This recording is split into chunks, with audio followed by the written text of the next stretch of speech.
হিন্দু ধর্মে দেবীর 51 পীঠের বর্ণনা আছে। এই 51 পীঠ সৃষ্টির কারণ কি?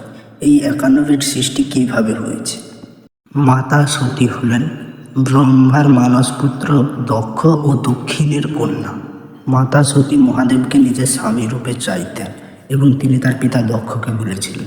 তারপর মাতা সতী মহাদেবকে জোর করে বিয়ে করেন এবং তার পরিবার থেকে বিচ্ছিন্ন হয়ে যান।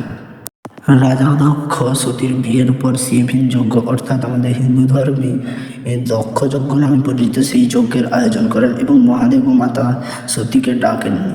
মাতা সতী পিতার কাছে গিয়ে মহাদেবকে না ডাকার কারণ জিজ্ঞেস করলে তার পিতা মহাদেবের নামে অনেক গালিগালাজ করেন এবং এতে সতী সেই যজ্ঞের কুণ্ডে নিজেকে আহুতি করে দেন। মহাদেব মাতা সতীর মৃত্যুর খবর পান এবং তিনি আকুল হয়ে ওঠেন এবং মহাদেব মাতা সতীর দেহ নিয়ে নাচতে থাকেন। নারায়ণ মাতা সতীর দেহকে 51টি খণ্ডে বিভক্ত করেন এবং সেই 51টি খণ্ড যে যে স্থানে পড়েছে সেখানে 51টি পীঠ বা মহাশক্তির উৎপত্তি হয়েছে। ভিডিওটি ভালো লাগলে একটি লাইক করবেন, চ্যানেলে নতুন হলে সাবস্ক্রাইব করবেন।